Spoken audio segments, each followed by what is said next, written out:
We were here the whole time. I mean, after we went to the bathroom, we were. How did we miss you? I just didn't see her. Sorry. I thought you saw her.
Okay, it's my pleasure to welcome all of you to the Western Wall Heritage Foundation Tunnel Tour.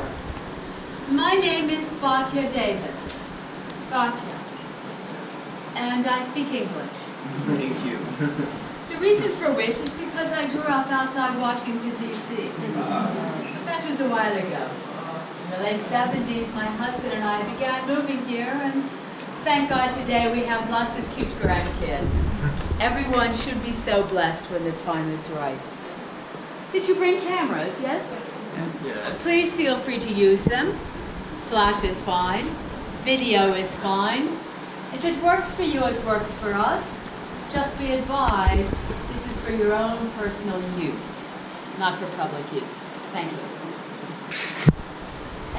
Has anyone seen this building somewhere? Yes. Does anyone know what it's called? Dome of the Rock. Dome of the Rock. What would you expect to find under a building called the Dome of the Rock? A rock. Es-Sakhra. Now that's Arabic, and it means rock, exactly. Very good. First Arabic lesson. Okay. Now Hebrew. We call it Even Hashasiyah, which means foundation stone. But what of? The Jewish sages say from here, the world was created. Poof! Universe! But it's not just a rock, it's an entire mountain. Mount Moriah, Ha-ha-Moriah. And now we are talking about Abraham and Isaac. Many people feel that this is where heaven reaches down, trying to connect. So people send their prayers back up from this point, making that connection. A site like that, King David would like to include in his capital city. But he ain't got a capital city. So, King David conquers a small village of Jebusites south of our mountain and starts to build. Along comes the prophet Nathan, and he says, David, stop. You've been a general, you've been a man of war, and you've had to shed much blood, so it's not appropriate that your hands be the ones to build a house of peace and prayer and connection. I got it, says David. Has to wait for a time of peace. Yes, and a man of peace. Please God, my son, Solomon. King Solomon builds the first temple, which according to most opinions, stood right here for about 410 years. And then whoosh, the Babylonians destroyed everything and pushed the Jews into exile.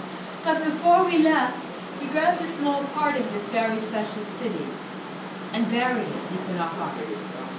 And then, some point, so many years later, that will pull us back, just like iron filings, to a magnet. And we'll return, and we'll look around, and we'll say, oh, pity, look at the destruction. And we'll get ready to start rebuilding. Well, we've actually gotten quite good at it. We've had so much experience. But we began by rebuilding a second temple. Kind of small, kind of needed repair. Maybe somebody comes along and decides they're going to wipe the whole thing out and do it right from the very beginning. Now, who might that be? Herod. Exactly. King Herod. Who else would do that? King Herod was an amazing builder, and he also realized the Jewish nation had grown, so he made the Temple Mount bigger and pushed its limits north and south and west. Something no one else had bothered doing because, well, there was a mountain right in the way. That's not going to stop Herod. Chutzpah! Off with its head.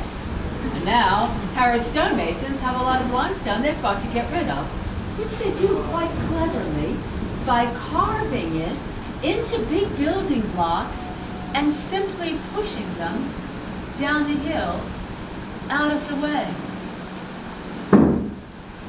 Using gravity to build the western retaining wall of the Temple Mount.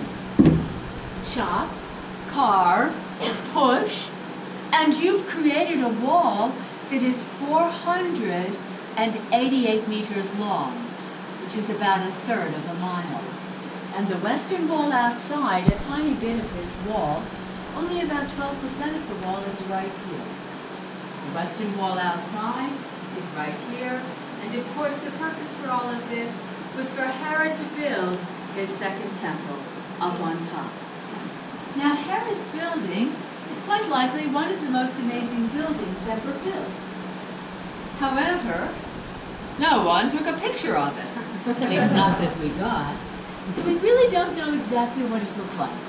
However, we do know it was pretty tall, about 50 meters. Numbers don't mean a whole lot to people like me, so these are scale models. Wow. The next time you look up at that stunning gold dome, now that is $17 million worth of gold donated by King Hussein of Jordan. You have to imagine up, about 2.5 times. That's how much taller the temple was. And while it was standing, Jerusalem began to grow. And yes, I put it on an angle for a purpose. The temple had to be lined up exactly east-west and north-south.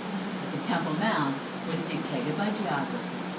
Well, Jerusalem begins to grow, and the city of David is no longer big enough, and people move to a hill on the west and quickly realize they have a problem. Between them and the Temple Mount is a very steep valley called the Tyropoeon, and that means all day long it's down, up, down, up, down, up, down, until somebody says, wait a minute, build a bridge. That way we'll be able to get easily onto the Temple Mount. And that ancient bridge is what is above your heads. A bridge built over the valley to help people get onto the Temple Mount. That means we are standing under these arches right here. And if you'll pay attention, you'll realize the bridge is actually a double set of arches, and there are more arches under our feet. We're under the top row. Nothing physical lasts forever. And Herod's temple building, as magnificent as it was, stood less than 100 years and was totally destroyed. According to most archaeologists, there was nothing on the Temple Mount for about 600 years, and then in 691, Abd al-Millah ibn al-Marwani, the Khalif from Damascus, built a stunning building on the top of Mount Moriah, a mountain that seems to like stunning buildings. Well, the Dome of the Rock is the oldest Islamic building still standing today. It's 1,300 years old. That's almost as old as Islam is.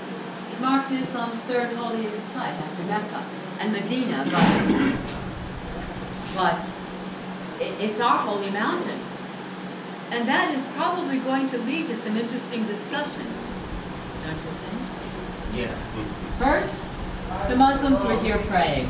300 years later, the Crusaders come galloping in through the gates, totally uninvited, and they say, wow, that would make a great church.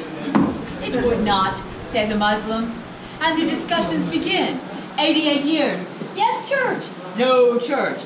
Yes, church. No church. Finally, the Muslims say it's time to put an end to this discussion. Now, what took them 88 years? The valley